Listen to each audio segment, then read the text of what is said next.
Jamal Rivers had always followed the rules, never raised his voice, never ran late, never gave them a reason. But inside Gate 27 at Atlanta International, he was the only passenger pulled from the boarding line, first-class ticket in hand, cuffs slapped on without explanation. Cameras were rolling. The crowd watched, silent. And then the pilot stepped out and did something no one saw coming. What would you have done if you were Jamal? Before we deep dive into this interesting story, subscribe to our channel and tell us where are you watching from. Share in the comments below. At Northbridge University, nestled in the shadow of towering glass buildings and ironclad tradition, Professor Desmond K. Vance was more than just a faculty member. He was a mystery. In the halls of the Math and Statistics Department, where ceilings were high and the walls were plastered with aging portraits of Nobel winners, almost all white, Desmond moved like a quiet storm. His lectures were packed, yet his voice never rose. He didn't need theatrics. The way he described mathematical beauty held the room captive. He explained complex theorems with a calm clarity that made students wonder why they ever feared numbers. He wore soft wool sweaters, brown loafers, and wire-rimmed glasses. He seemed like the kind of man who read philosophy over morning coffee. But outside his 9 a.m. to 4 p.m. window, he was a ghost. Other professors gathered for happy hour, or stayed late, huddled around whiteboards solving theoretical puzzles for fun. Desmond? He was always gone. No office hours past 4 p.m. No emails returned after sunset. Students speculated. Some thought he lived far away. Others joked he was writing a secret book, or maybe was just introverted to the extreme. But none of them were close to the truth. What no one knew was that after every lecture, Desmond walked briskly off campus, changed his clothes in a gas station restroom, and reported to Café Crescent, a modest but popular coffee shop 20 minutes from campus. There he became someone else entirely. Gone were the blazers. Gone were the tidy notes and graphs on chalkboards. Instead, he wore a name tag that simply said D. Vance, a black apron stained with espresso foam, and non-slip shoes that pinched his toes. Behind the counter, he made lattes for undergraduates who didn't recognize him without his glasses. He swept floors, scrubbed toilets, and memorized orders for soy milk with 3 pumps of vanilla.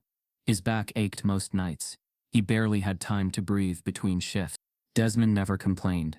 Not out loud. He just counted. He counted tips and paychecks and the days left until he could pay off his late brother's medical debt. He counted calories in the dollar menu meals he allowed himself. He counted the hours he spent living a double life. And quietly, he counted how many times he'd been passed over for promotions by the university, despite publishing more, advising more, and being rated highest in student evaluations. Desmond's students adored him, but the administration never noticed. Or maybe they did. Maybe they just didn't care. Years ago, he had applied for tenure and was denied without clear reason. A colleague who had been hired 2 years after him, white, unremarkable, with fewer publications, was promoted within a year. Desmond was told he lacked community engagement. The irony nearly choked him. The same week he got that email, he had covered for another professor's entire course load, while also helping organize a community math tutoring drive in the city. But no one saw that. Just like no one saw him now standing behind the counter at Café Crescent, hands raw from sanitizer, smiling politely at students who would later email him about extensions. He could never tell them. Not because he was ashamed of the work he had long stopped believing in shame, but because he knew what the truth would do. It would reduce him. In academia, dignity was currency. If they knew he served coffee at night, they'd never see him as an equal again. They'd smile sympathetically. Worse, they'd pity him. The same pity that always preceded condescension. So he stayed silent. His dual life continued. The staff at Café Crescent respected him. None of them knew his real job, only that he was kind, punctual, and didn't take shortcuts. One of the younger baristas, Miguel, once asked if Desmond ever thought about going back to school. Desmond had only smiled and said, "I think about school all the time." But that fragile balance, his carefully stitched divide between professor and worker, was about to unravel. That Friday evening, a storm had just passed over the city. The streets glistened with rain, and the air smelled of pavement and wet leaves. Desmond was halfway through his shift when the bell above the cafe door jingled. He looked up instinctively, greeting the customer with a soft, rehearsed, "Welcome to Café Crescent. What can I get started for you?" His smile faltered. It was Natalie Bryce, one of his brightest students. Talented, sharp, and observant. She was staring at him, Not the menu, not her phone, but him. Her eyebrows furrowed, her mouth parted, like she was about to speak but couldn't find the words. There was no mistaking the recognition in her eyes. He could feel the room tilt. Desmond turned quickly, busying himself with the espresso machine. But his hands shook slightly. Milk spilled over the edge of the pitcher. Natalie didn't step forward. She stayed planted, frozen, watching like someone who had seen a ghost. The other barista, unaware of the moment unfolding, asked if she wanted to order. Natalie didn't answer. She stepped backward instead. Then, without a word, she left. Desmond didn't watch her go. He didn't have to. He knew this was the moment he had feared for years. The mask had slipped. That evening, one student would walk into the wrong coffee shop, and everything would change.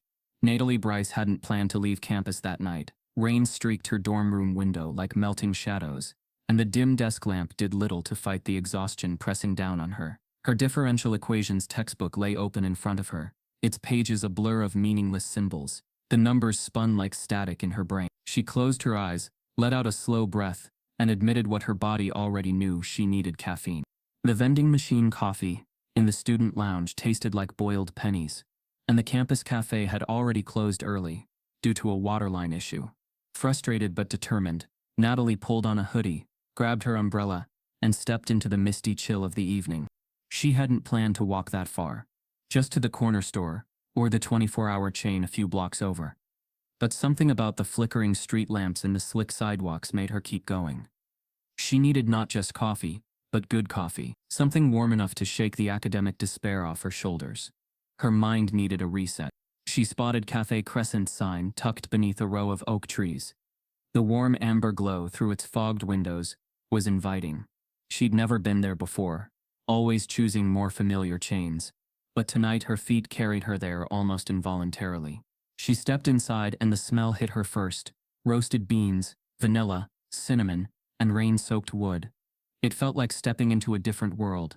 A soft jazz tune played low in the background. The cafe was sparsely populated. A couple huddled by the window, a student asleep over a textbook, a barista wiping down the back counter. Natalie let the door close behind her. She looked toward the register, rehearsing her usual order: almond milk latte, double shot. And then her world snapped out of alignment. The man behind the counter was turned away, steaming milk. His shoulders were tense. He wore a black apron and a name tag. At first she thought nothing of it, but as he turned slowly, carefully, something familiar about his frame made her blink. The moment his face came into full view, the air left her lungs. Professor Desmond K. Vance stood behind the counter, looking like he had aged 5 years since the last lecture. No glasses, no button-up shirt, just a tired, forced smile, and an apron that clung to him like a disguise unraveling too soon. Natalie didn't move. She couldn't.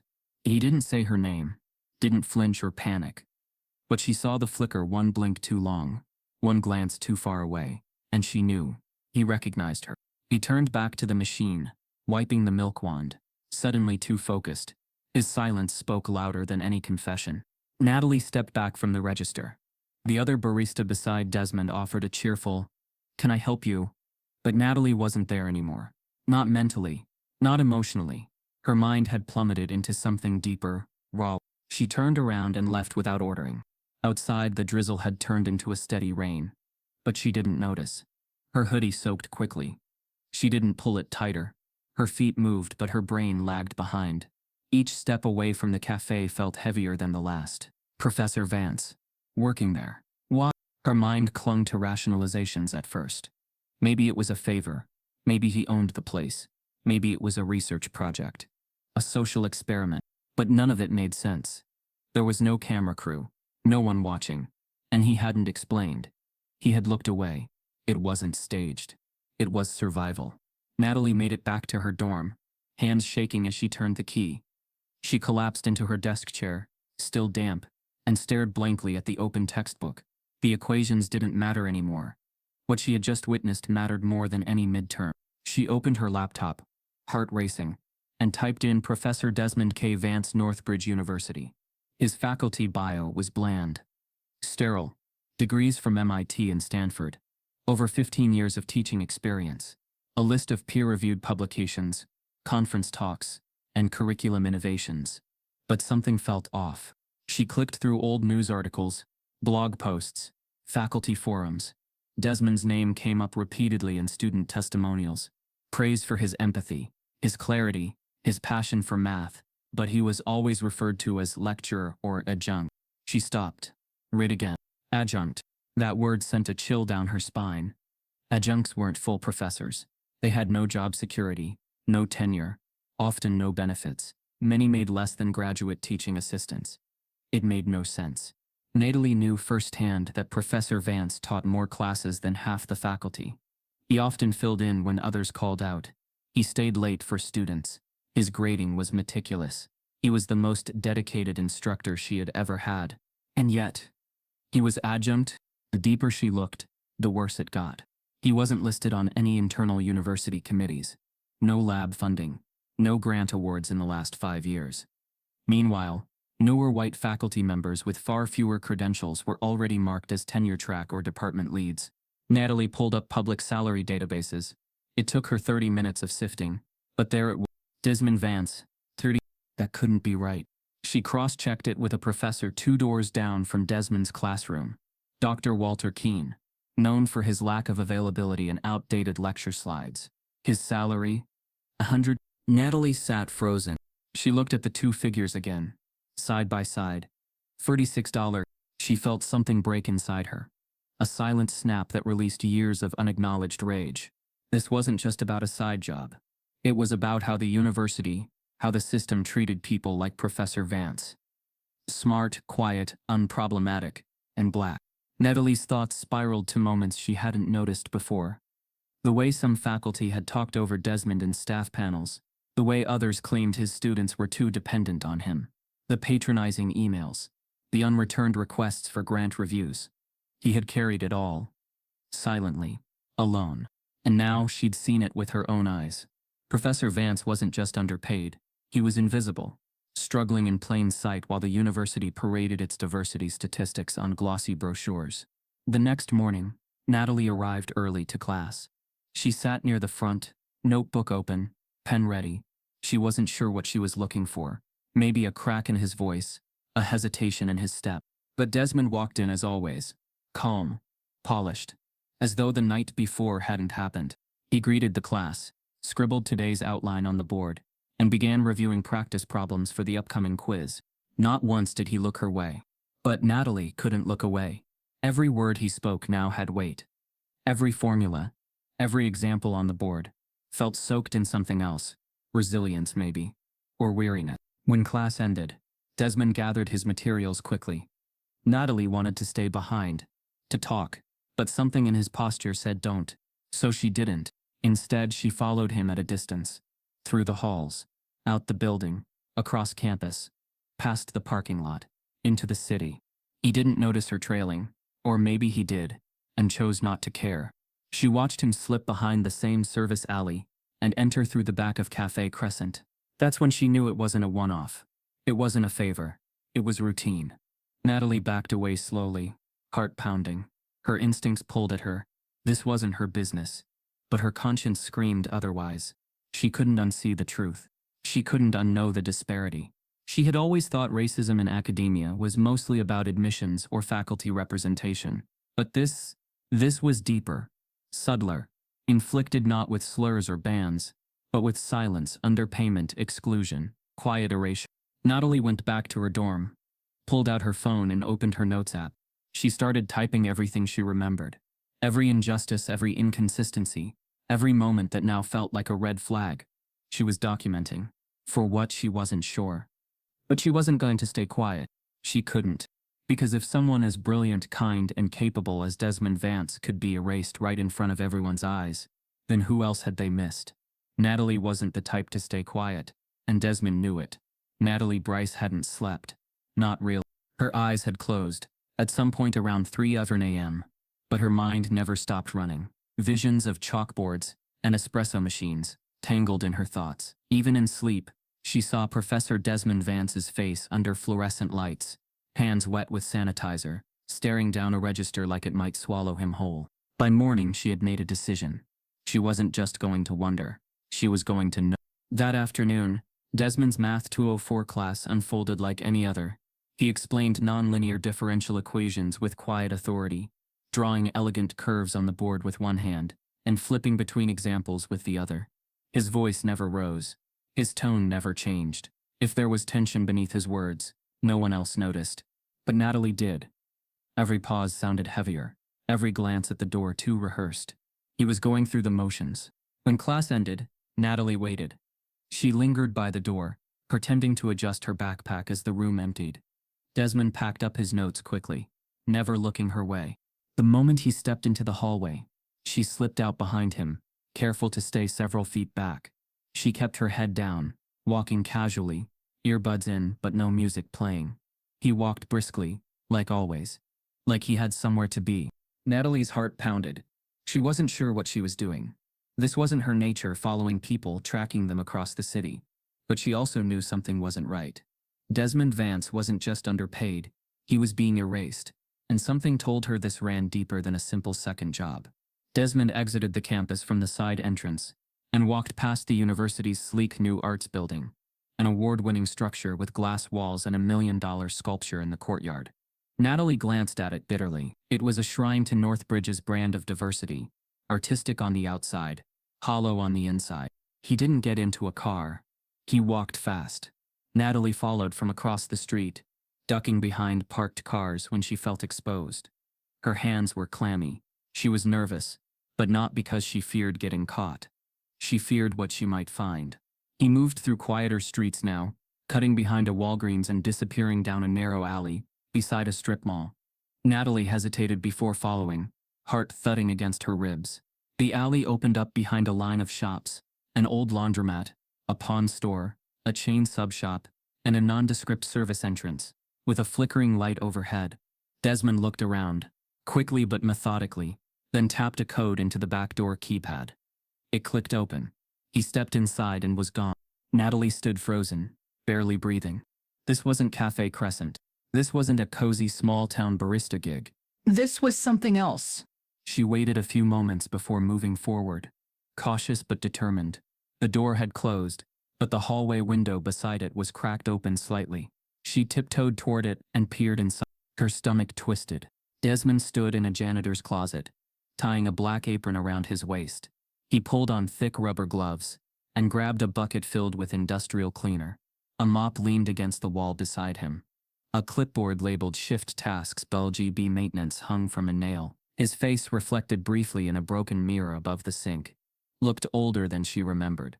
Not just tired, resigned. He didn't work just at a cafe. He cleaned toilets. Natalie backed away, mouth dry, throat tightening. She stumbled back to the sidewalk, unsure where to go or what to think. The image was seared into her mind now. Desmond Vance, a man with 2 Ivy League degrees, reduced to scrubbing floors in a strip mall bathroom. Not because he lacked talent, not because he lacked ambition, but because some system had decided that's all he was worth. The next day, Natalie skipped her morning classes. She sat in the campus library instead, digging deeper. If Desmond's resume wasn't enough to earn him a fair salary, what else was going on? Her search started with faculty directories, then expanded to archive department newsletters. She created a spreadsheet, tracking tenure decisions by race, gender, years of experience, publication count, and courses taught. Within 3 hours, the pattern was undeniable. White faculty at Northbridge were tenured after an average of 5.2 years. For black faculty, 10.3 years, and that included outliers. Several, like Desmond, had been kept in adjunct roles indefinitely, despite stronger resumes. One professor, Dr. Jeffrey Tilden, had fewer publications than Desmond, no community service hours, and lower student evaluations, but was promoted within 4 years. His name appeared in the university's diversity brochure, standing beside the dean, with a quote about inclusive excellence. Natalie felt sick. Desmond had not been overlooked. He had been buried. Deliberately, repeatedly. She needed to talk to someone. Someone who'd know more than just public records. Someone who had seen the pattern firsthand. She thought of Professor Aaliyah Morton, a tenured black woman, in the sociology department. Aaliyah had a reputation for being tough but fair, and outspoken. Natalie had taken one of her classes, freshman year, and remembered how fearlessly she spoke about systemic bias in academia. Natalie sent a short email requesting a private meeting. Within 20 minutes, she received a reply. Tomorrow, my office, 3 p.m. sharp. Do not bring anyone else. Natalie sat back in her chair, heart racing. She wasn't sure what she had started, but she knew it was no longer just about Professor Vance. The next afternoon, she walked into Professor Morton's office like she was walking into court. The door closed behind her with a quiet click. Aaliyah looked up, her expression unreadable. Her bookshelves were lined with volumes on race, class, and institutional power. A quote framed on the wall read, "The system isn't broken. It was built this way." Natalie stood for a second, unsure. "You saw him, didn't you?" Aaliyah said flatly. Natalie blinked. "How?" Aaliyah gestured to the chair. "Sit." Natalie obeyed. Aaliyah leaned forward. "You're not the first student to see Desmond working after hours. But you're the first to follow up." Natalie's mouth was dry. "Why hasn't anyone done anything?" "Because Desmond won't let them." Aaliyah said. "He's been burned before. Badly. Years ago, when he first applied for tenure, he filed a complaint after being passed over. Quietly. Respectfully. You know what happened?" Natalie shook her head.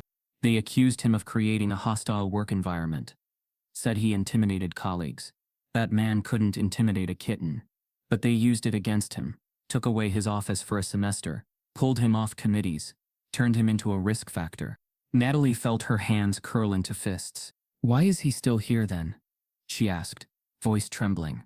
"Why not leave?" "Because this is his calling," Aaliyah said softly. "He loves teaching, loves students, and maybe he thought things would change." There was a long silence. Then Natalie said, "I saw him cleaning bathrooms." Aaliyah didn't flinch. "He does that 3 nights a week. He doesn't want anyone to know." Natalie stared at the floor. "It's not about the job," she said finally.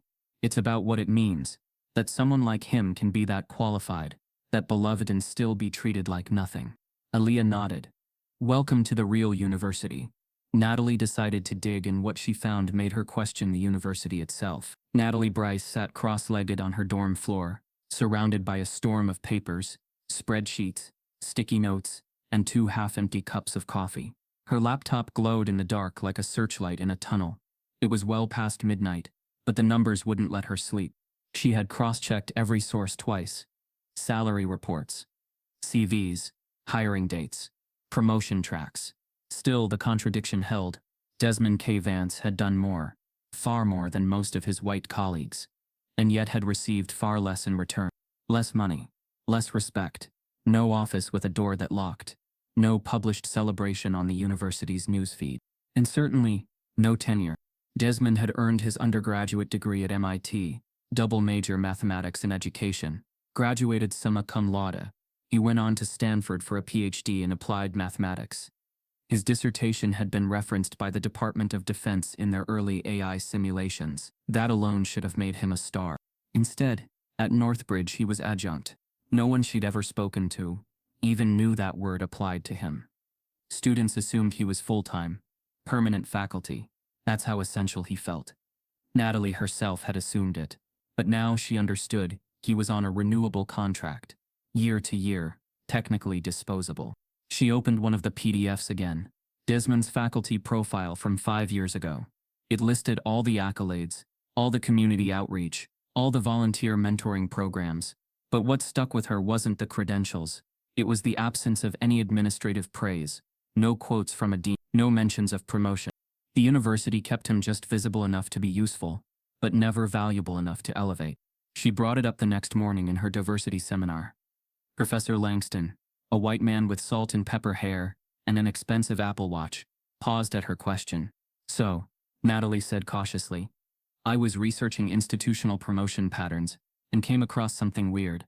There's a professor in the math department, Desmond Vance, who's been here longer than most and has an Ivy League background, but he's still Doesn't that seem, I don't know, odd?" Langston smiled politely. The kind of smile people use when they don't want to answer directly. "There are many factors in the tenure process," he said. "It's not just credentials. Sometimes it's about how well someone fits the community." Natalie blinked. "Fits the community?" Langston nodded, folding his hands. "Collaboration, visibility, departmental cohesion. Not everyone thrives in that structure. It felt rehearsed, too polished, too vague. But if he teaches full loads, runs tutoring programs, and mentors students, doesn't that count? Langston offered a softer chuckle. Again, Natalie, you're speaking from a very external perspective. These decisions are complex. She didn't press further in class. She already felt the room shifting. Some students glanced down at their laptops, uncomfortable. A few looked curious. One girl, sitting near the window, mouthed, "Thank you." After class, Natalie sent an email to the department chair of mathematics, Dr. Karen Stiltner. It was short, direct, respectful. Subject: tenure process inquiry. Professor Desmond Vance. Dear Dr. Stiltner, I'm a junior in the College of Sciences and a student in Professor Vance's Math 204 class. I've noticed he's not listed as a tenured faculty member despite his long-standing contributions and credentials. Would you be open to sharing insight on how tenure evaluations are conducted in the department and why some candidates like Professor Vance might not receive it? Thank you. Natalie Bright. The reply never came. A week passed. She sent a follow-up. Still nothing. Natalie checked her student email logs and saw something strange. Her second message had been flagged by the system as awaiting clearance. Clearance from whom? She'd never seen that tag before. She forwarded it to herself from a personal Gmail. Same result. That night, she walked through the academic building after hours.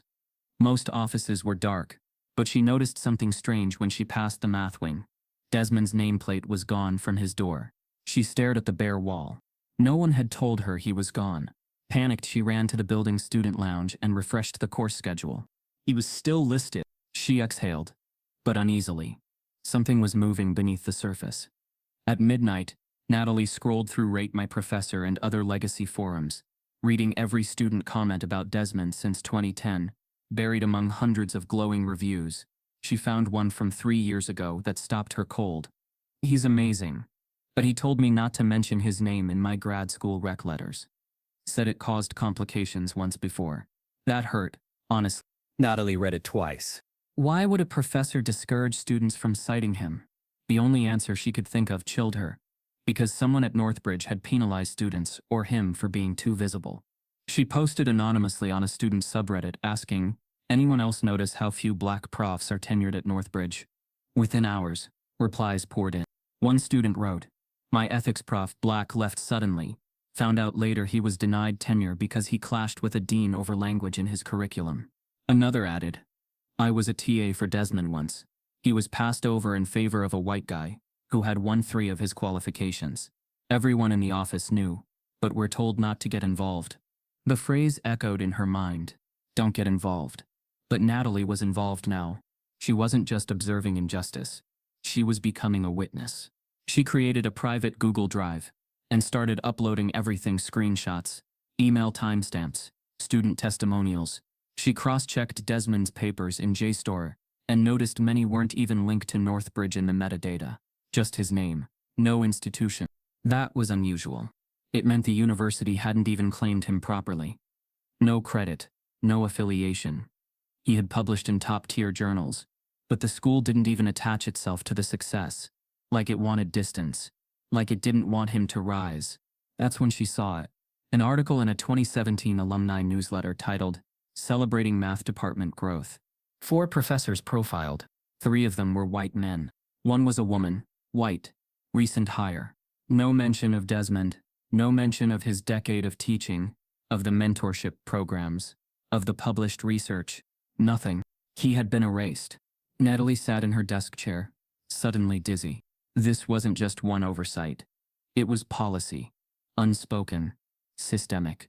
A pattern with a purpose. Desmond Vance wasn't being ignored. He was being contained. Managed. Silenced by exclusion. Her stomach turned. She knew what came next. She couldn't go to administrators. She couldn't go to faculty. But maybe, just maybe, she could go to someone else who saw what she saw. Someone who had lived through it too. Natalie wasn't ready to give up, so she found someone else who'd noticed the same thing. Professor Aaliyah Morton's office was buried at the far end of the sociology hallway, just past a broken vending machine, and an old corkboard filled with outdated flyers for talks no one attended anymore. The nameplate on her door read Dr. A. Morton, Critical Race Theory, in fading black letters. Underneath it, someone had scribbled truth in red pen years ago. No one had ever bothered to remove it. Natalie stood in front of the door for almost a full minute before knocking. 2 quick raps. A voice called from inside. "Come in." She opened the door.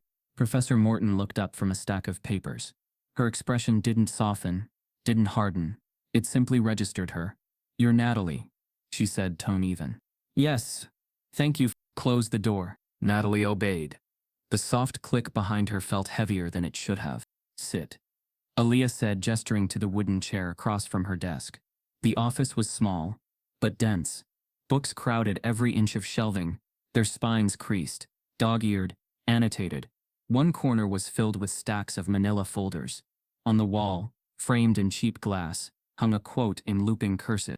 "If they don't let you in the room, build a new one." Natalie sat, clutching her notebook like a shield. "You saw Desmond," Aaliyah said, folding her arms. It wasn't a question. Yeah," Natalie said quietly. "At Café Crescent first. Then I followed him the next day. He was cleaning bathrooms in the back of a pharmacy." Aaliyah gave a slow nod, as if confirming something she already knew. "You're not the first," she said, "but you might be the only one who didn't look away." Natalie inhaled sharply. "Why him? He's better than most professors here. He works harder. His students love him. And that," Aaliyah said, "is the problem." Natalie blinked. "What?" Aaliyah leaned back, lacing her fingers. Her eyes didn't move from Natalie's. "Desmond Vance is brilliant, poised, overqualified, and black. That's not a combination the university knows how to reward. They don't know what to do with someone like him, so they reduce him. Quietly, systematically." Natalie felt a chill crawl down her arms. "He's been here over a decade." Aaliyah continued. "He's mentored hundreds of students, created free tutoring programs, published more than most tenured faculty. But every time he applied for tenure, they found a reason to say no." "Like what?" Natalie asked. Aaliyah snorted. "One year it was insufficient departmental engagement. Another year it was concerns about team dynamics. Those phrases mean nothing. They're designed to mean nothing. That's what makes them so dangerous." Natalie shook her head. "I don't get it. Isn't that discrimination?" Aaliyah gave a bitter smile. "Of course it is. But it's discrimination in its most sophisticated form. No slurs, no explicit memos, just 100 small, deniable decisions that lead to the same outcome: exclusion." She leaned forward. "That's why you're here, isn't it? You don't just want to know why. You want to know how." Natalie nodded. "So listen closely," Aaliyah said, "because I'm only going to say this once." There was a weight in the room now. A thickness in the air. "We all know," she said. "Every black professor who's been here more than 2 years. We know. We see the patterns. We've lived them. We've watched colleagues disappear without explanation. We've heard the whispers. We've seen our emails go unanswered. Our grant proposals mysteriously lost. Our names left off flyers." Her voice remained steady, but her eyes sharpened. "I watched a colleague, Dr. Elise Fields, get forced out because she dared to call out the dean for misquoting her research at a donor gala. She didn't yell, didn't curse, just corrected him. 2 weeks later, she was placed under review for disruptive conduct. By semester's end, her contract wasn't renewed." Natalie sat frozen. "And Dr. Terrence Ingram," Aaliyah continued, "brilliant historian, loved by his students. He published a controversial article on racial wealth gaps. Suddenly, he was accused of falsifying data. The investigation cleared him.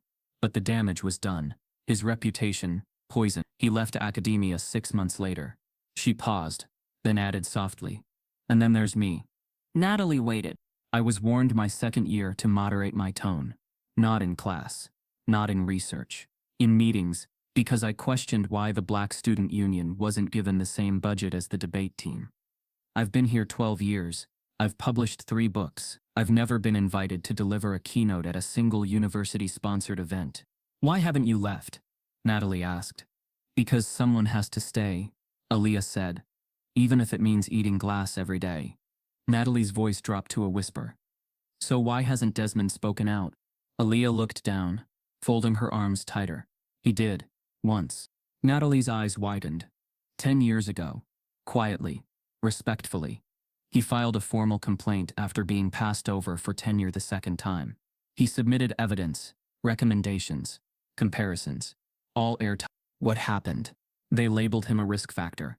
Said his complaint created a hostile tone in the department.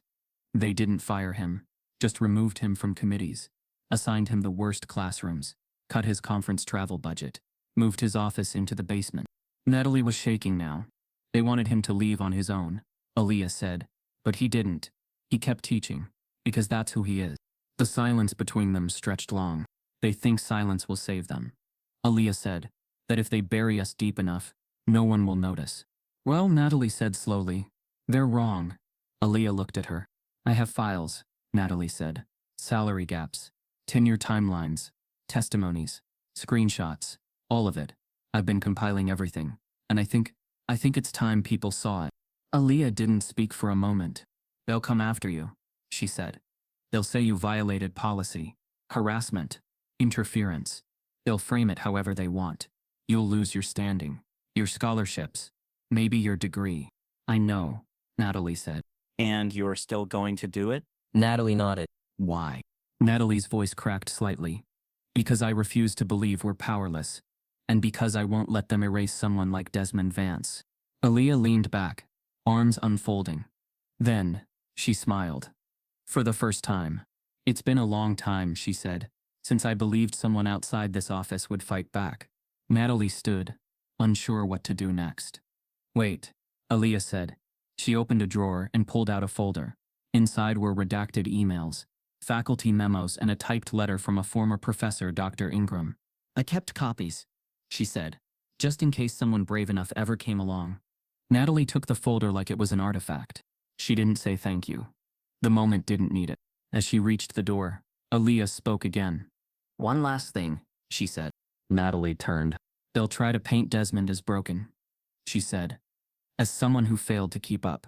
But you remember this. He wasn't broken. He was buried. Natalie nodded once. I won't forget. But Natalie wasn't afraid of being silenced. She had a plan. Natalie stared at her laptop screen, heart pounding, fingers hovering over the keyboard. The file was ready, an Excel spreadsheet with 3 tabs, salary comparisons, job titles, and internal performance metrics. Every name was replaced with a code, P01, P02, P03, yet the story still screamed from the rows and columns. She'd spent the entire weekend cross-referencing public salary data, anonymizing records, checking them against faculty resumes, and LinkedIn profiles.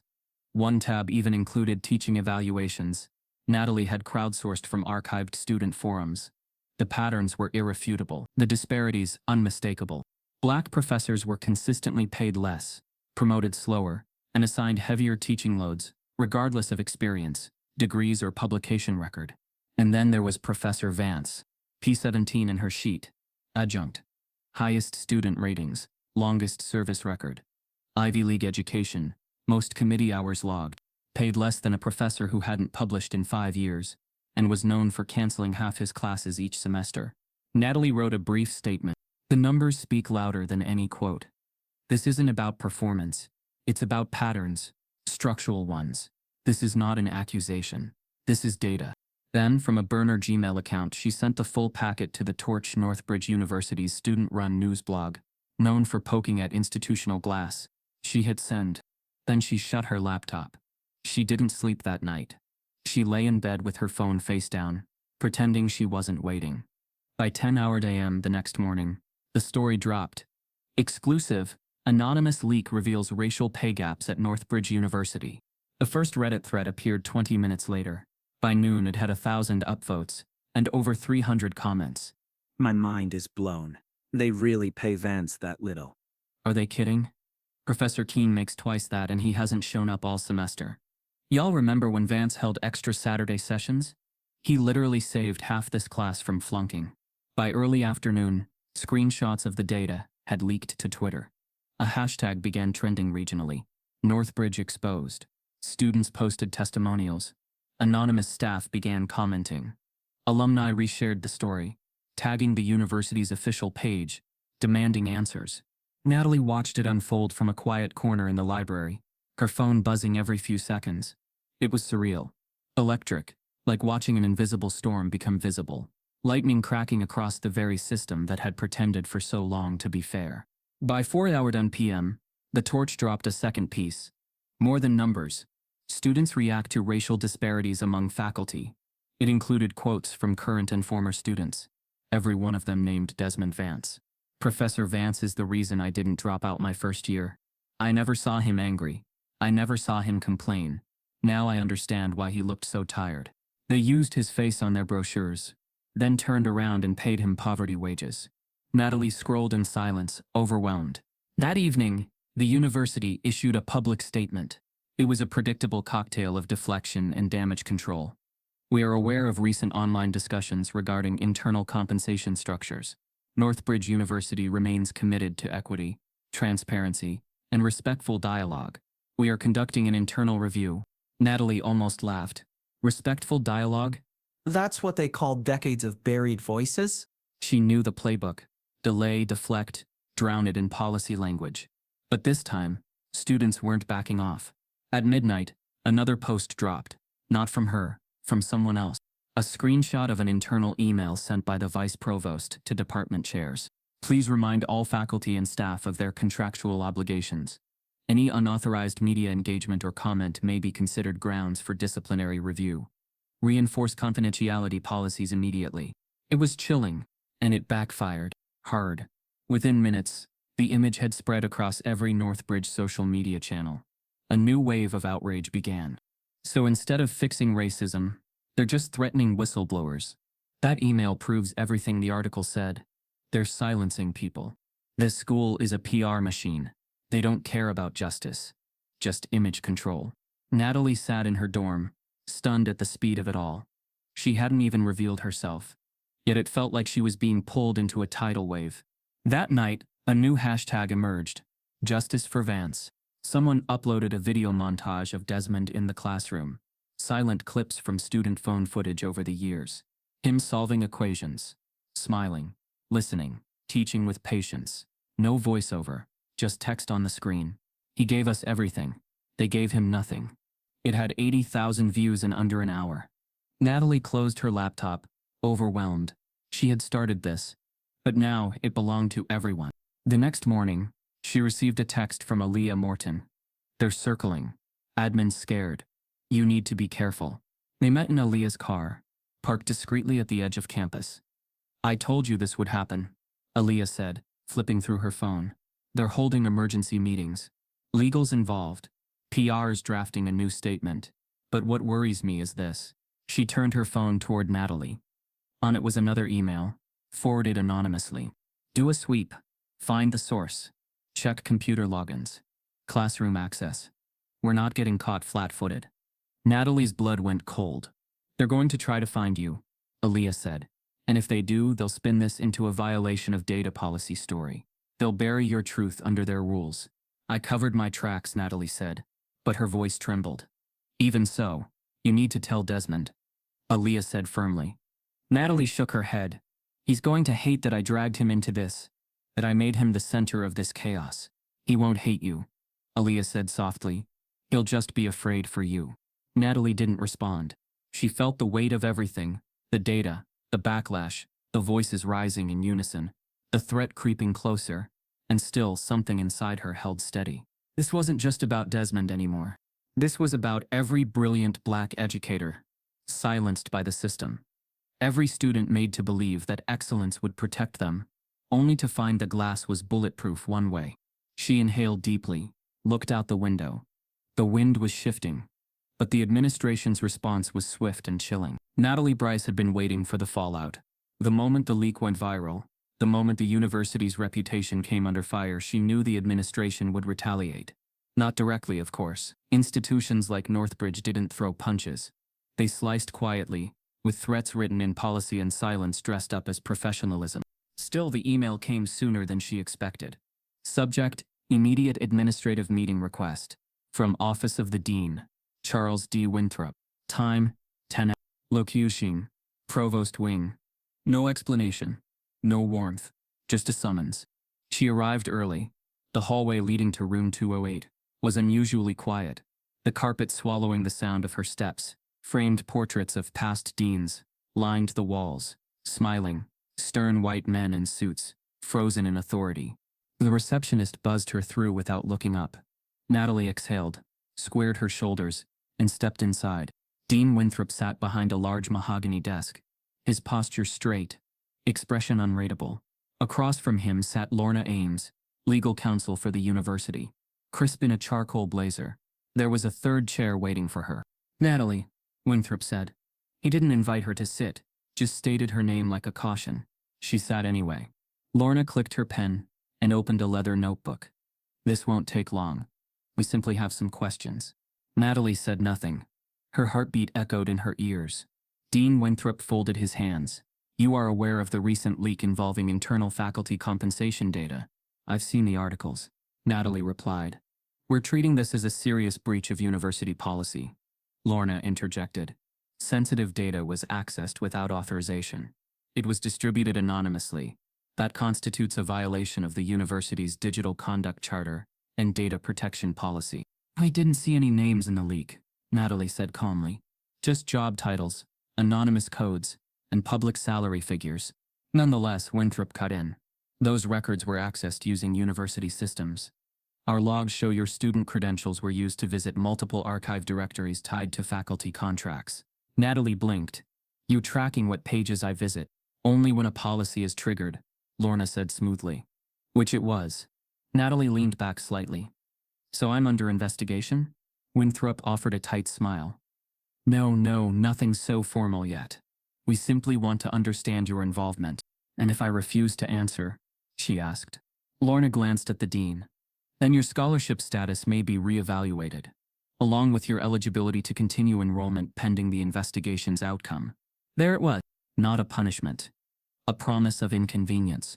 A threat dressed in red tape. Natalie sat still, choosing her words carefully. So let me understand. You're saying if a student uncovers proof of racial inequity using public salary databases and information the university didn't even secure properly, that student is now the problem. We are not here to debate ethics, Winthrop snapped. We are here to address a breach. Natalie's jaw tightened. What about the breach and justice? Lorna's face hardened. This isn't about politics. It's about institutional trust. Natalie exhaled sharply. You mean your trust that no one would say anything? The room fell quiet. Dean Winthrop tapped his fingers against the desk. Miss Bryce, I would advise you to think very carefully about how you proceed from here. Natalie stood. I already have, she said, and she walked out. Outside, the air bit into her cheeks. She didn't cry, not yet. Her legs carried her across campus on autopilot, past buildings she once admired, through courtyards where she'd sat with friends. Now the place felt foreign, hollow, like a stage set with cardboard backdrops and artificial lighting. She collapsed onto a bench near the science quad, pulled out her phone, and called Aaliyah. They tried to corner me, she said. Aaliyah's voice came through tight, low. What did they say? They blamed me for the leak. Said I accessed restricted directories. That my scholarship could be reevaluated. They're trying to break you, Aaliyah said. That's how it starts. First they isolate you, then they push you to fold. Natalie swallowed hard. They want me to give them names. Of course they do. Because they know the story's not going away, unless they find someone to burn. There was a pause on the line. They'll go after Desmond next, Aaliyah said finally. Natalie winced. I haven't told him yet. There was silence again. You need to, Aaliyah said. Before they do. That night, Natalie sat in her dorm room, the lights off, her laptop open but untouched. The hum of campus life outside her window felt distant. She stared at the blinking cursor in her message draft for Desmond. The words came and went. Professor Vance, I need to tell you something. I didn't mean for this to happen. Please don't be angry. She deleted them all. Nothing felt right. And then 2 soft knocks at the door. She froze. She hadn't texted anyone. Hadn't told anyone she was in. A third knock. Softer this time. Like a question. Natalie opened the door. There stood Desmond Vance. Not in his usual blazer or wool sweater. Not in his cafe apron. Just a navy windbreaker. Slacks and eyes that looked like they hadn't rested in days. They stared at each other. For the first time, words failed her. I read it, he said quietly. All of it. Natalie's chest tightened. I didn't name you, she said quickly. I swear. I know. His voice was calm. Too calm. Can I come in? She stepped aside. Desmond sat on the edge of her desk chair, back straight, hands clasped. Natalie sat on the bed across from him, nervously picking at the edge of her sleeve. I didn't mean to drag you into it, she said.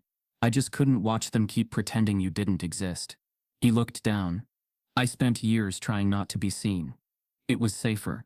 But it wasn't right, she said. And it wasn't fair. He nodded slowly. You were right, he said. But that doesn't mean they'll forgive you for it. I don't want their forgiveness, she said. I want change. Desmond met her eyes then. Something flickered behind his gaze. Fear, maybe. Or something older. A tired kind of wisdom. They'll come for you harder now, he said. I'm ready. He smiled. Sad. Proud. Then quietly, so am I. That night, Desmond knocked on her dorm room door. For the first time. Natalie closed the door softly behind him. The air in the room felt heavier than usual, thick with questions neither of them had fully voiced. Desmond didn't move past the doorway right away. He stood still, glancing briefly around the small dorm room, the same way someone might take in the last breath before a confession. He looked tired, but not from lack of sleep. It was the kind of tired that settles deep into the bones, the kind life hands you in pieces, year after year, until you forget how it started. Thank you, he said finally, voice low. For all of it. Natalie nodded, but it didn't feel like enough. You don't have to thank me. I do, Desmond replied, stepping further inside. He sat on the edge of the desk chair, his back straight, fingers folded like he was bracing for impact. Most people don't care enough to look. I couldn't not look, Natalie said. Once I saw it, I couldn't unsee it. He gave a faint, broken smile. That's the problem. Once you know, it follows you everywhere. For a few seconds, there was only silence. Then Desmond spoke again, this time softer. I was never supposed to be here this long, he said. Northbridge was supposed to be temporary. A few years, get tenure, publish more, build credibility, then move on. Natalie listened, silent. But I stayed.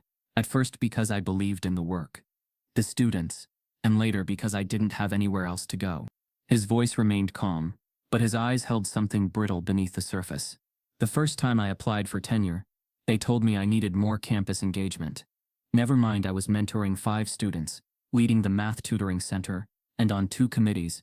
They said I needed to be more visible. He looked down at his hands. The second time, they said my research lacked impact. I had 3 publications in the Journal of Mathematical Theory that year. One of them was cited in a NASA project. But they said it wasn't the kind of visibility that counts.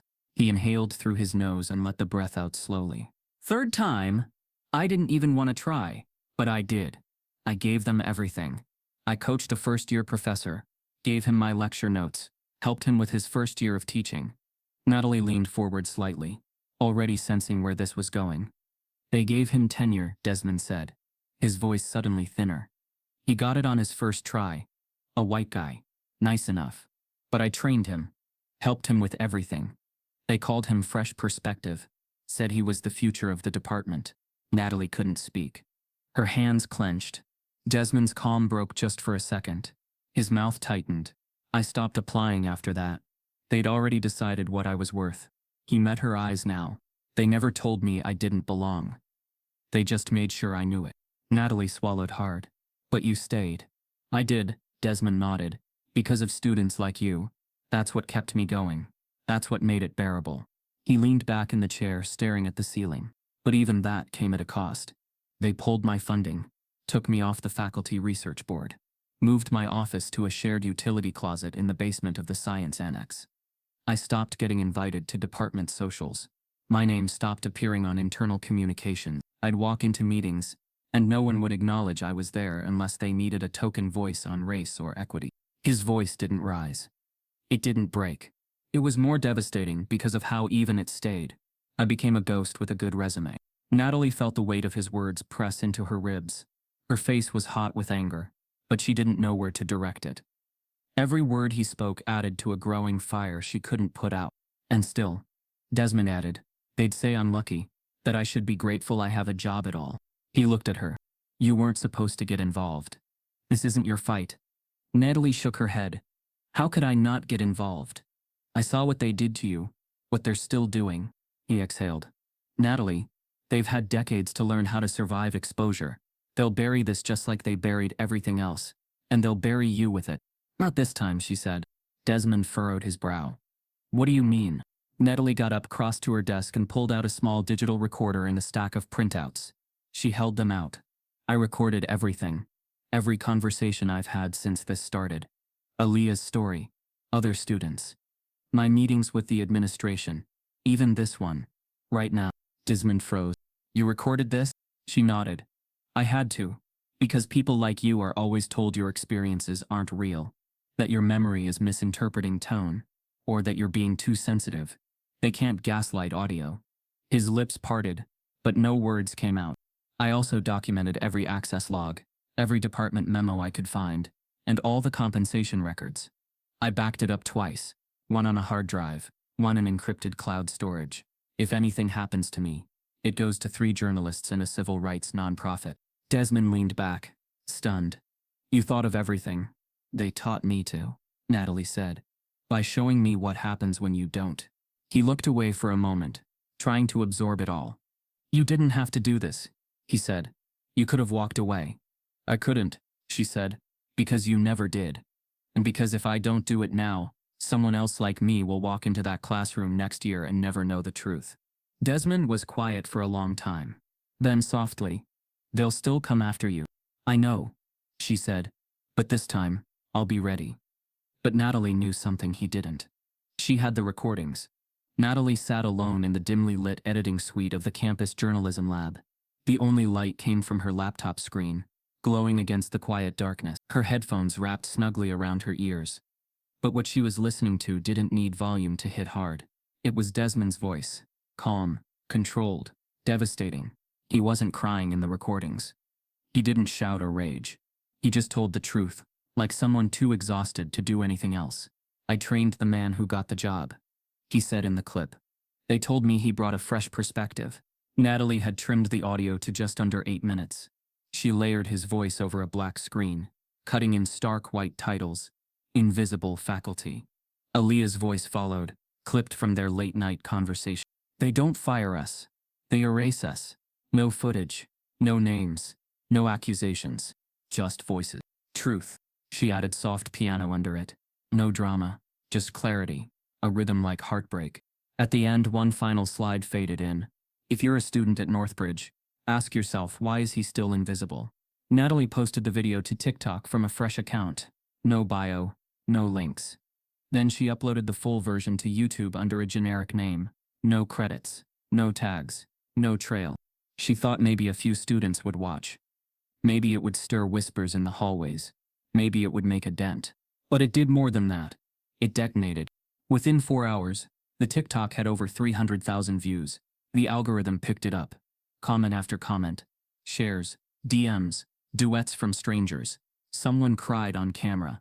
Another one shared stories of their own black professors being sidelined, ignored, dismissed. By midnight, the view count crossed 1 million. The YouTube version wasn't far behind. The comments poured in faster than Natalie could read them. He taught me linear algebra. I wouldn't have graduated without him. This video made me cry. How did no one say anything before? My dad's a professor. He says this is happening everywhere. This is not just Northbridge. This is America. Do not let this go quiet. Share it. Now. Hashtags took over. In Invisible Faculty. Justice for Desmond. Listen to Black Voices. By morning, Buzzed and CampusWire ran stories. Reddit threads exploded. A user posted, that viral video about the math prof. I had him. Nicest guy on campus. Quiet, brilliant, humble. Even Desmond's Rate My Professor page saw a surge of 5-star reviews. People who hadn't taken his class in years returned to write tributes. The world was listening now. Natalie didn't feel triumphant. She felt something closer to terrified. Because she knew how institutions reacted when cornered. The university's official statement arrived that evening. Sanitized. Dismissive. We are aware of the circulating video and are reviewing its content. Northbridge remains committed to equity and inclusion for all faculty members. That was it. No names. No facts. No apology. But behind closed doors, the machine was spinning. Natalie received a second email from Dean Winthrop. This one subtler. A request for collaboration in identifying the root source of unrest. The language was calm. The pressure wasn't. Aaliyah texted her late. Admin just called a closed-door emergency meeting. You rattled the whole tree. Natalie, they're looking for someone to cut down. Natalie replied. Then they're looking at me. What she didn't know, what none of them knew, was that Desmond still hadn't seen the video. She hadn't told him. She told herself it was to protect him. But deep down she feared he'd ask her to take it down. She feared he'd retreat into silence again, afraid of backlash. She feared he'd carry the shame that never belonged to him. She feared he'd vanish again. But Desmond didn't vanish. He showed up. Monday morning, 9:58 a.m., just like always. He walked into room 203 of the Math Sciences building, chalk and lesson notes in hand. The overhead lights buzzed. The door creaked shut behind him. He turned toward the board, ready to write the day's lesson. And then he stopped, because the room was empty. No student. No chatter, no rustling backpacks, no laptop keystrokes. Just 32 empty seats. And silence. That Monday, Desmond walked into class, and it was empty. Desmond lingered at the classroom door for a moment, shoulders heavy, heart unsteady. The rows of empty seats stared back at him like accusing eyes. Silence, once comforting, now felt like a weight pressing inward. He closed his notebook gently, then uncharacteristically gathered his courage and walked out. In the hallway, a few students passed by, glancing at him, whispering among themselves. He nodded curtly, not trusting himself to speak. The chasm between him and the world he served felt wider than ever. Across campus, the rumor mill churned faster than ever. Students flexed their phones, screenshots of viral posts, comment threads and news alerts. Students whispered in cafeterias, dorm lounges, libraries. They spoke of a professor who had quietly carried them through calculus, linear algebra, differential equations, someone too reliable to imagine being treated like a ghost. Late in the evening, the university's public relations machinery finally rolled out its response. A statement as cold and polished as a plaque in a donor hall. Northbridge University has conducted a preliminary review of the issues raised in recent media. While we understand that many are concerned, we find no substantive evidence of discrimination in our faculty promotion or compensation processes at this time. We remain committed to fairness, transparency, and equity across all academic departments. No mention of names. No mention of data. No acknowledgement of lived experience. A polished shield of ambiguity. Students saw through it instantly. That morning, a wave of digital backlash hit the campus. On social media, the statement was ridiculed. Translation: we refuse to admit we were wrong. They always deny until the pressure forces them to reverse. That statement is bankrupt of integrity. Then came the alumni. The first message appeared on a tweet. I took calculus with Professor Vance in 2008. He changed how I saw math. They treated him like he didn't matter, and they still are. It caught fire, retweets, shares, echoes. Former students across decades posted their own messages, taglines, memories. An alumna wrote on Instagram, a photo of her undergraduate transcript. A page saying Vance, Desmond K. Excellent instructor. Transformed my major. Her caption, it gave me the confidence to keep going. They owe him better. Another shared screenshots of emails she'd sent to the math department back in 2015.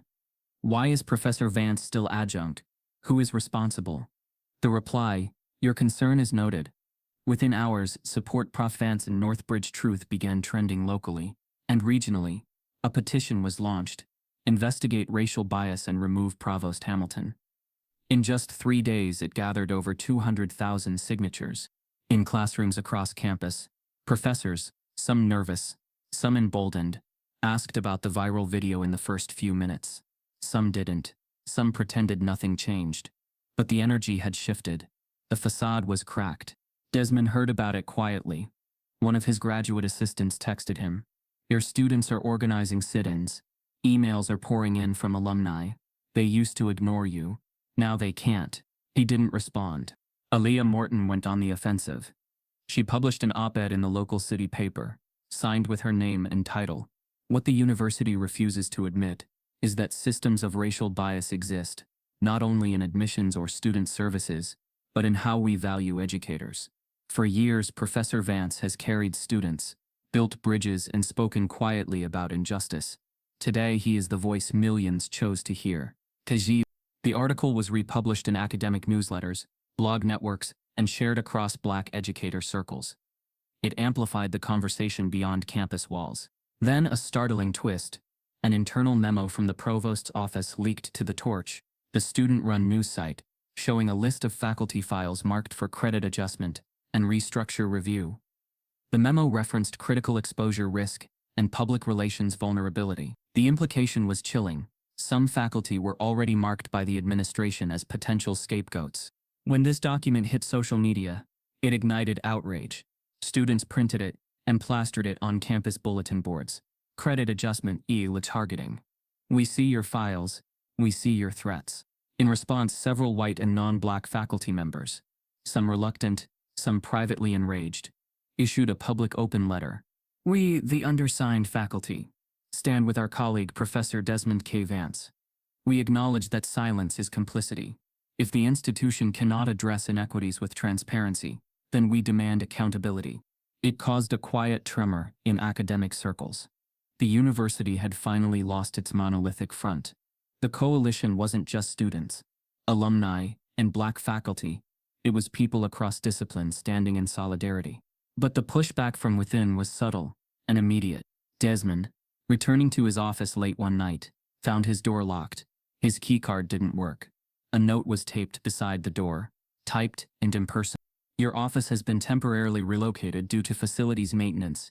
Please see the provost's office for your new assignment. He held the note against the doorframe, his knuckles white. On the next morning, his former office was cleared of personal items. A few scattered papers remained, as if shoved aside. He called the department. No response. Later that afternoon, he received another email. Urgent, please report to room 501 in the provost wing at 4:00 p.m. today for a performance review meeting. Attendance is mandatory. The message carried no extra context, no apology, no recognition. Natalie heard this over the phone from Aaliyah shortly after. They're isolating him. Aaliyah said. They're making him appear uncooperative, so they can label him difficult. It's textbook retaliation. Natalie's hands shook. They're coming for him, she thought. They're coming for me. That evening, an unexpected twist. A deposition request arrived at the alumni brief. A lawyer representing an alum who donated to the math department asked for any records, documents, or correspondence between Desmond and the department over the last 10 years. The letter claimed the institution was being defamed and sought internal emails. It was legal pressure disguised in legitimacy. Inside the university, whispers stirred. Chairs changed in department meetings. Access to shared research funds was quietly restricted. Some junior faculty received requests to delay publicly supporting the campaign, citing department cohesion responsibilities. Others were subtly warned about publishing controversial statements. The system was fighting back, but the ground was shifting. That Sunday, a former student, now a professor at another school, flew in to visit Desmond. He walked into the math office building midday, saw staff bustling past, then paused at Desmond's locked door. He pulled out his own key. His old faculty keys still worked, and let himself in. He stood behind Desmond's new temporary desk, placed a stack of student letters on top, and sent a discreet text. I'm here. You're not alone. Desmond felt the weight of it. An email pinged on his laptop. Meeting postponed. New time 8 a.m. tomorrow. No reason given. He stared at the message, then at the closed office door. Across campus, Natalie stared at her phone. Threads, tweets, leaks. Her name was whispered now. Some anonymous accounts had speculated she was behind even more leaks, even though she'd remained in the background. Her phone buzzed with requests from news sites, congratulatory messages, but also veiled threats. Be careful what stories you tell. You don't want this to follow you after graduation. She felt the pressure, the noise, the responsibility. She called Desmond's number. It went straight to voicemail. She sat there for 20 minutes. Then she texted, "They've locked your office. They're pushing you toward a corner. I'm with you." She didn't expect a reply. But after a few minutes, a single text arrived. "Thank you." She closed her eyes. Somewhere in the night, the boundaries were breaking. The old power wasn't going to let itself be dismantled quietly. It would push back, hard. But in these cracks, voices rose. Students, alumni, faculty, unexpected allies, and in the darkness, light was gathering. But someone inside the university was about to strike back. The letter arrived neither by email nor posted notice. It came hand-delivered, slipped beneath the door of Desmond's temporary office, late in the afternoon. It lay there on the floor's thin carpet, glowing in the stark fluorescent light, like a vert. He paused in the doorway, motionless, when he saw it. He picked it up carefully, as though handling evidence. The envelope bore the university letterhead and crisp, official font. No greeting, no softness, just authority. He read the subject line first. Immediate suspension without pay. Violation of institutional ethics, unauthorized media conduct. His hands trembled slightly. He stared at the words suspension, without pay, unauthorized media. Each phrase an accusation, each word sharpened to cut. He opened it. The body of the letter was brutal in its brevity. Due to serious concerns about the unauthorized use of media, the resulting disruption to campus operations, and the breach of institutional trust, you are hereby suspended from all duties, effective immediately. Your access to university systems, facilities, and email communications has been revoked. Health benefits will be discontinued at the close of the day. Please return all university property immediately to the Office of Faculty Affairs. This action is non-precedential and does not preclude further disciplinary proceedings. No room for appeal, no nuance. Just finality. Desmond stared at the page, his heart pounding in his ears. He closed his eyes. He recalled the video, the composed tone, the calm recounting of years of erasure. He had spoken only truth, captured with permission. He had not broken laws of slander or defamation. He had only used a voice many refused to hear. Yet here he was. His keycard failed when he tried to leave the office. His laptop was locked, his email disabled. He was cut away, erased from the system where he spent years building trust. Outside his office, the campus continued. The wind brushed through trees. Students scuttled past, ears in earbuds, screens in hand. The routine of lectures, labs, lunch lines. Nothing changed visibly, but something violent had shifted beneath the surface. He stepped into the corridor. An administrative assistant passed him and hesitated, then turned away. No greetings, no nod. Downstairs he watched lights flip off in department offices. Someone removed his nameplate. A desk lamp, left on out of habit, flickered. He saw his name on the faculty directory disappear. Later he learned the cost. His health insurance had been cut, his prescriptions denied. The pharmacy turned him away. The clearing of his office meant his personal notes, his annotated research, decades of students' letters of gratitude, were thrown into boxes, carted away. He got a slip of paper, collect by appointment. For him, the silence screamed. He retreated to his small off-campus apartment, papers in hand, heart hollow. He sat on the edge of his bed, looking at the wall. No TV, no roommates, only himself and the letter. He thought of his classes, those late nights mentoring, hours after official hours, now erased from duty. He thought of students who had visited him with panic attacks, tears, academic despair, seeking help, and how he had sat with them, calmed them. Those moments would now be dismissed as unofficial. At the same time, he knew too well how silenced, loud silence, disappearance, erasure. He had felt it before. Word reached Natalie within hours. Her phone buzzed incessantly. Her social media DMs filled. Aaliyah called her, voice low. They did it, Aaliyah said. No warning, nothing, just gone. Natalie's throat tightened. She pulled up the university portal from her phone. No course listing for Desmond. His name gone. Blank. A void. She called him, but it went unanswered. Then she texted. They suspended you. I'm coming. Inside his apartment, Desmond stared at his computer screen in disbelief. He realized the quiet faculty members, some who had complained, some who had sat out of solidarity, were now under internal review. Memos circulated about community stability, unrest risk, policy violation. The university's PR had pivoted swiftly. Silence, denial, threat. But as the sun set, something unexpected ignited. Students, alumni, and colleagues began posting testimonies. The leaked suspension letter was photographed, screenshot, shared. People wrote, they suspended him for telling the truth. What crime is this? Exposure? They cut the mic because they feared the voice. A new Instagram account, Voices for Vance, emerged. In 24 hours it gained tens of thousands of followers. Alumni posted their stories. One wrote, in 2012 I emailed the math department asking why Desmond hadn't been tenured. I got a canned reply, your concern is noted. I never forgot the rigidity behind that politeness. Another posted, I was a first-generation student. Professor Vance stayed late to tutor me when no one else would. I graduated. Today I teach in Illinois because he believed I could. Natalie released a video. She looked directly at the camera, body still, voice low, eyes steady. Silencing someone for speaking truth is not discipline. It's intimidation.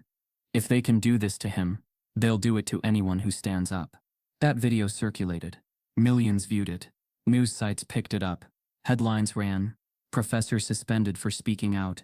University punishes truth. When teaching honesty costs your livelihood." Within days, students organized. On the quad, hundreds gathered, paper signs, whiteboards, phones silenced. "Reinstate Desmond Vance," echoed across the grass. Faculty from other departments joined. Staff joined. Even janitorial workers held signs. Natalie, standing near the center, felt the energy converge. A silence fell. Then a chant broke. "Reinstate Professor Vance." It was neither chaotic nor violent. It was righteous. It was loud. It was impossible to ignore. University administrators watched from their offices. Cameras recorded every sign and shout. Social media live-streamed it all. News crews circled. Local journalists knocked on doors. Inside the provost office, tension crackled in the air. Legal counsel whispered defensively. The budget office scanned projections of donor pullback. Board members scrambled responses. Then came an unexpected twist. By midday, a prominent alumni donor, one whose name adorned a building wing, sent a public tweet. "I was proud to support Northbridge until I learned how you treat truth. I demand you reinstate Professor Vance immediately, or face consequences." That one message triggered ripples across the donor network. Other alumni followed. Emails flooded trustees. The optics had reversed. The very foundation of institutional power trembled. Late that afternoon, a notice appeared on the university website. Emergency board meeting scheduled. Trustees to convene regarding recent developments in faculty matters. Desmond sat in his apartment, phone balanced on his knee. The chants echoing across campus, video shares climbing, alumni pressure mounting. He felt the ground shift. At that moment, his phone buzzed with a text from Natalie. "They're meeting. They're watching. You're not alone." He breathed in. The doorbell rang. He didn't move right away. His heart fluttered. He stood, walked to the door, slid it open, and in stepped a student he once helped anonymously. Someone he didn't expect. But the suspension triggered something Desmond never expected. His former students rallied. By dawn, the campus was already stirring with quiet tension. The flags over the administrative tower fluttered in a restless wind. Banners hung silently from windows. "Justice for Vance. We see you." Students moved through corridors like shadows gathering for a storm. Natalie stood in the open quad, surrounded by walls plastered with printed faces. Desmond's calm profile repeated dozens of times. She felt the weight of every poster, every name, every person who had been silent too long. It was not just protest. It was reclamation. She raised her voice through a megaphone. Her words rang across the campus. "This is not about one professor. This is about what we leave behind if we stand by. Let the administration know, we are human. We are seen. We will not go away quietly." A ripple of cheers spread. Students, freshmen, seniors, international joined in, forming a sea of black shirts. Some held signs, others held phones, streaming, documenting. Faculty from departments unconnected to math drifted toward the quad, hesitantly at first, then firmly. An older professor stepped up beside Natalie, raising his voice. "I taught your parents, I teach your neighbors. We are here to stand with you. Not just because it's right, but because silence destroyed us before." The chanting began. "Reinstate Professor Vance. No more silence. No more lies. If truth is threat, then we are threat too." The energy stretched beyond emotion. It felt sacred.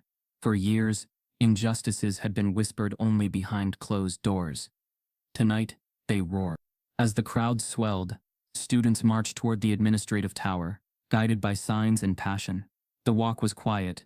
No confrontation, no slogans shouted at staff, no windows broken, just orderly movement, solidarity, conviction. When they reached the front entrance, Natalie paused. She looked at the glass doors, the sleek pillars, the symbol of power they long believed untouchable. She lifted the megaphone again. We demand to be heard. We demand solutions. We demand dignity. A line of security guards appeared inside the doors, backs turned, phone cameras in hand.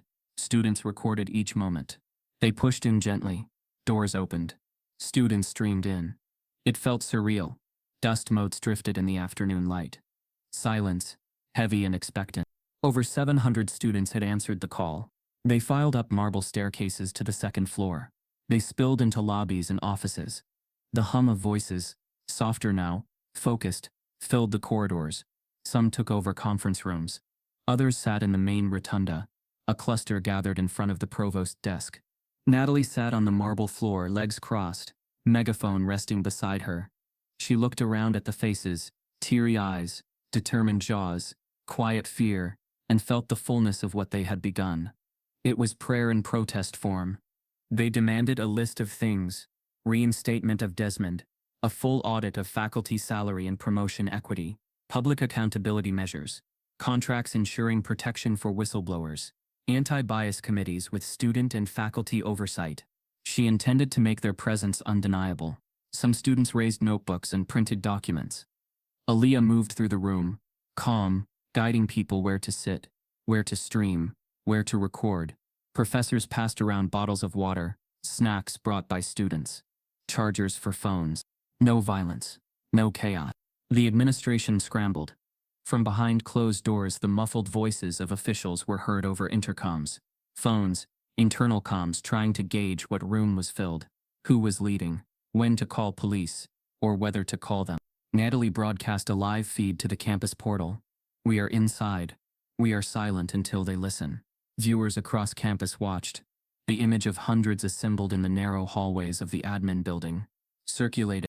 After hours, a representative, white, nervously sweating, arrived. The provost deputy, flanked by legal counsel, entered a lobby filled with students seated floor to ceiling. He spoke in measured tone. We hear your demands. We will open a negotiation. Please remain peaceful. There was cautious applause, but many faces remained skeptical. Too many blank promises had been spoken in corridors before. The negotiation began in a temporary conference room. Two tables faced each other. On one side, students and faculty representatives, led by Natalie and Aaliyah. On the other, administration, trustees, legal counsel. The air was taut. The first hour passed in formalities, insisting each side speak, naming demands, restating integrity. The administration insisted they must consult with donors, legal review, internal processes. Natalie insisted time was now. At one point, a student stood to speak. How many more Desmonds must disappear? How many more voices must be buried by silence before you act? She spoke sharply. The provost deputy leaned back, fidgeting. But just when the negotiation had unfamiliar promise, when you could feel cracks in the fortress, Desmond collapsed. He had slipped quietly into the negotiation room earlier. Students didn't notice.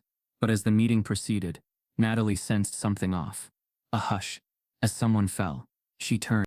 Desmond lay lolling sideways in a chair, skin pale, eyes glazed. Aaliyah dashed forward. She checked his pulse. She called for water. Student whispers turned to gasps. The administrator froze in their seat. Lawyers scrambled. Phones were out. The silence shrunk around Desmond as he slumped. Natalie jumped from her seat, rushed across tables, heart thundering. She reached him, pressed a hand at his jaw. Professor? Someone yelled for medical staff. Security hesitated at the door. Phones recorded. In the hush, a twist. On the wall behind him, one of the protest posters had been torn down. It revealed a security camera previously disguised behind a ceiling panel. Its lens glinted downward. Someone in the administration was recording. It stilled the air, betrayal layered on injury. That's when Natalie locked eyes with the provost deputy and felt a cold calculation. But just as hope returned, Desmond collapsed. The fluorescent lights in the hospital ward hummed quietly as if trying to lull Desmond into rest. The steady beep of machines that registered his heartbeat and oxygen levels felt too loud, each sound reminding Natalie of how fragile he was. The bed beneath him lay stiff, sheets pulled taut. His body looked small in it. Natalie sat near his head, her elbow propped on the edge of the bed, her hand resting on his. She stared at his face, so familiar, so strong, and now so vulnerable. Her throat felt clogged with fear. She couldn't believe how fast things had moved. Yesterday he was teaching. Today he lay here. Aaliyah stood by the window, arms crossed thoughtfully. Her face was drawn, lines sharper than Natalie had ever seen. She whispered softly, "This was always happening. We just didn't see the damage until it broke him." A soft knock sounded and a doctor entered. Clipboard in hand, he walked with measured steps, eyes scanning the charts taped to the wall. "Good morning," the doctor said, voice firm but gentle. "I'm Dr. Lin. I've been reviewing your test results, Mr. Vance." Desmond's eyes fluttered open, confusion and pain mixed. He tried to speak. His throat was dry. Natalie cleared her throat. "Hey, you're okay, we're here." Dr. Lin nodded. "He's stable right now, but the underlying condition is serious. Mr. Vance has a chronic cardiomyopathy, a weakening of the heart muscle that's developed over time. It was manageable, but the stress of his schedule and the recent collapse pushed it beyond capacity. The strain from night jobs, long hours, underpayment, and lack of rest exacerbated it. We ran imaging last night. It's clear the damage is significant." Aaliyah's eyes dimmed, as though hearing confirmation of what she feared. The doctor paused, then delivered the weight. "He needs surgery, a major intervention. Open heart surgery, bypass or repair, depending on what we find when we go in." He turned to Natalie. "He'll need at least 6 months of recovery. No teaching, no stress, no outside work. We'll need to monitor him closely after the operation." Natalie closed her eyes and squeezed Desmond's hand. She swallowed past the lump in her throat. "Can he make it? Can he survive this?" Dr. Lin's face softened. "He has a fighting chance, but it depends on care, rest, and support. He can't bear more strain. We'll do everything we can." Then came the harder truth. His insurance was cut, per university records, when his faculty status was rescinded. That means he has no coverage for the procedure unless external funding is secured immediately. Aaliyah's face turned pale. "He can't pay for the surgery himself." The doctor nodded. "We'll open a pathway for emergency intervention. But if funding doesn't arrive, the burden will fall to him." Desmond closed his eyes again. His breathing was shallow. Natalie whispered, "You don't have to do this alone. We'll help." Her voice cracked. He seemed to gather himself. I didn't want it to come to this. I always thought I had time, but time was never on my side." The hours passed in haze. News of his condition spread almost instantly. Social media exploded again with the news that Professor Vance, already stripped of salary, position, dignity, now faced a battle for life. Students, alumni, and sympathetic strangers shared lawyer funds, donation drives, public outcries. A GoFundMe campaign started by a former student soared. Within a few hours, tens of thousands of dollars poured in. One donor, someone with a large endowment, pledged to match any contributions up to 200. Local news caught wind and ran segments. Professor suspended for speaking truth, now beaten down by silence, and his heart. Meanwhile, inside the hospital, Desmond drifted between sleep and wakefulness. Holiday lights outside the window flickered. The smell of antiseptic lingered. Beeping machines, monitors, IV drips, the sterile chorus of hospital life. Natalie pulled up a chair, tears threatening to spill. She thumbed through her phone, seeing messages of support, media articles, petitions, but her eyes kept returning to the man beside her. She gently brushed his hair away from his forehead. At one moment, his hand twitched. He looked at her, his voice raspy. "I'm sorry. I never meant for it to come to this." She shook her head. "Don't apologize. They forced this on you." He tried to muster a smile, but winced in pain. "Maybe I pushed too far. Your voice needed pushing. We needed you to push." She pressed lightly on his hand. Aaliyah knelt beside her. "We're going to fight this. For you. For everyone who suffers like this." Desmond tried to nod. Late into the night, Natalie slipped out quietly to take calls. Reporters, allies, donors, legal clinics. She spoke in hushed tones, each call a thread being woven into a safety net. A powerful coalition was forming. Student groups, academic allies, civil rights organizations. The campaign was now constitutional, medical, moral. By morning, the campus was on fire again. The boardroom had convened an emergency meeting.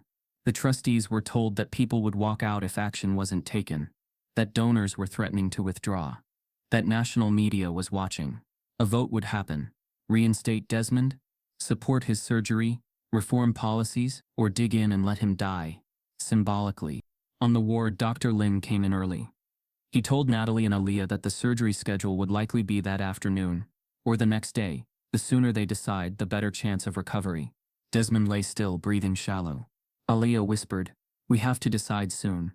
Natalie nodded, lips trembling. Yes. He drifted into sleep again. Machines beeped around him. And somewhere in the background, through hospital walls, through boardroom walls, through press rooms, through dorm windows, the campus held its breath. As Desmond lay in the hospital, the Board of Trustees held an emergency vote. The sun was low. When the notice went out, the Board of Trustees would reach its decision tonight.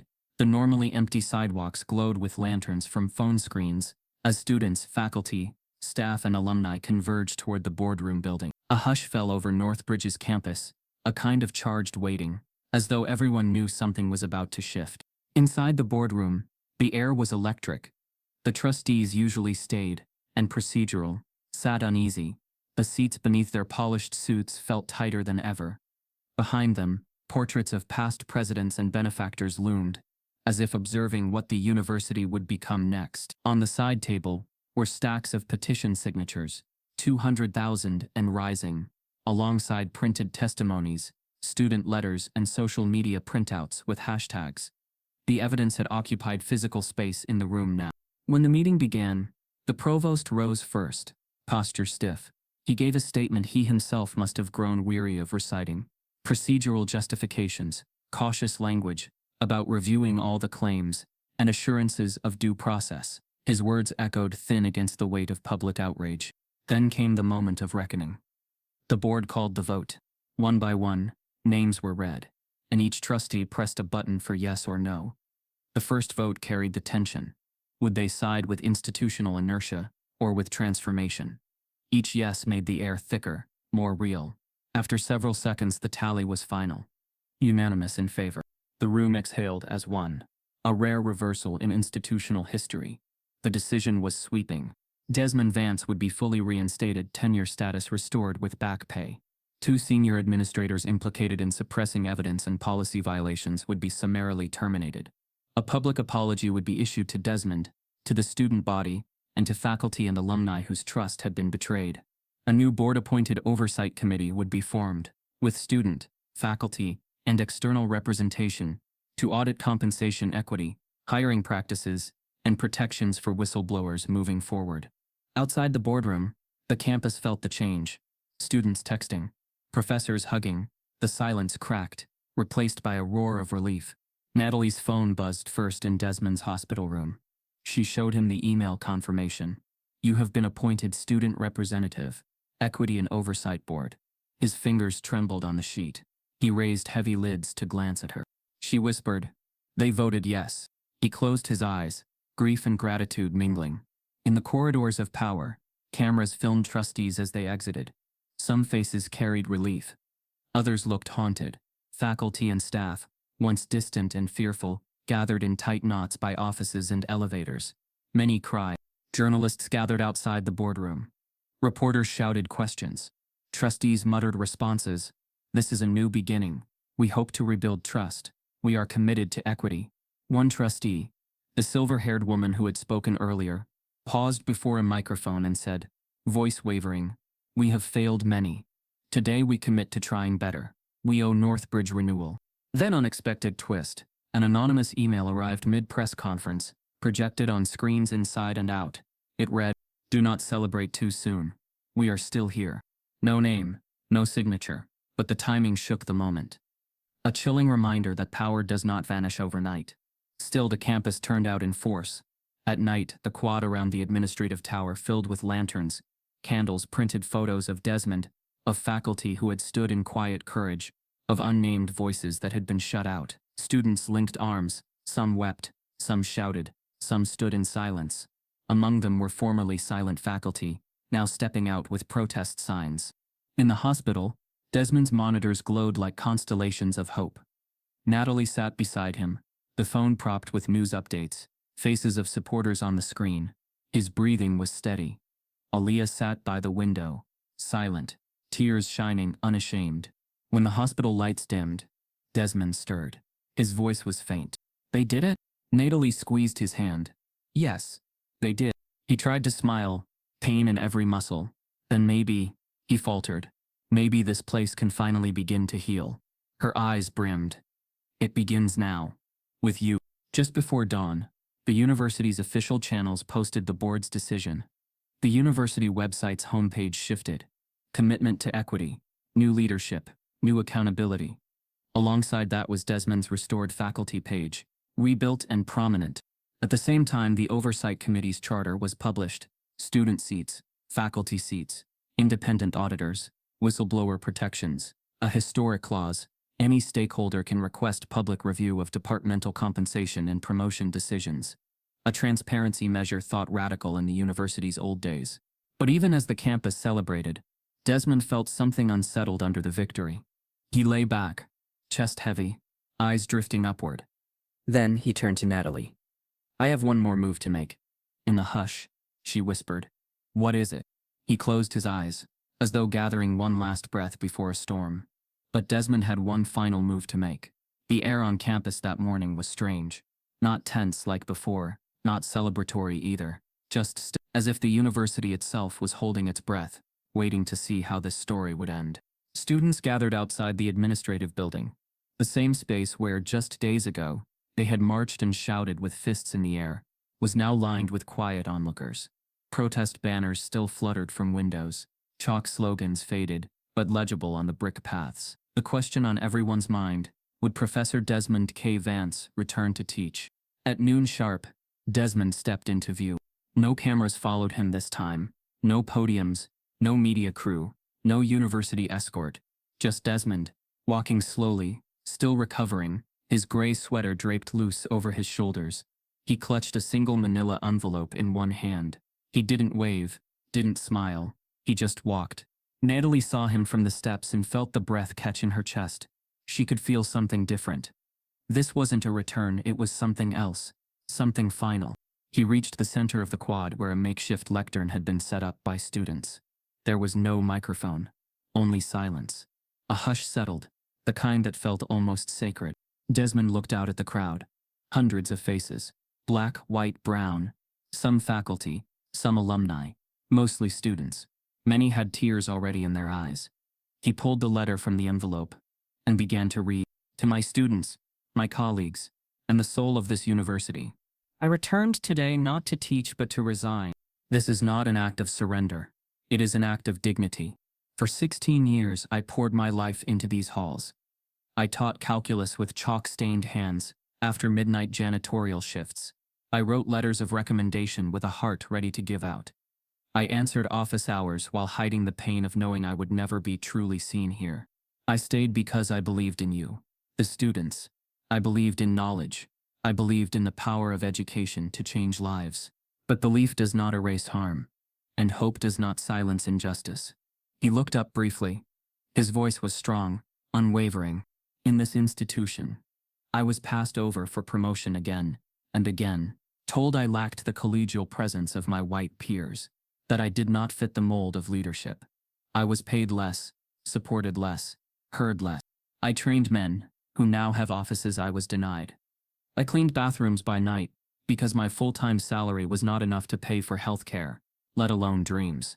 And when I finally spoke up, when students saw the truth and dared to demand better, I was punished, silenced, suspended, stripped of dignity. I collapsed not just from a failing heart, but from the weight of a system built to grind people like me into silence. A few people in the crowd sobbed openly. Natalie's nails dug into her palms. But I am not silent. I never was. I just wasn't heard. And I am not alone.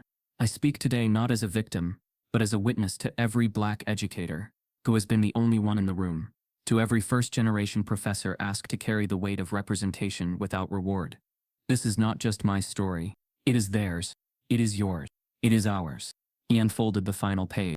So I resign, not in defeat, but in defiance of invisibility. And I leave you with one question. Who else is still invisible in your institution? And what will you do when you finally see them? He folded the letter, placed it back in the envelope, and stepped down. No applause at first, just breathless silence. Then someone, no one saw who began clapping. It spread slowly. Then wildly.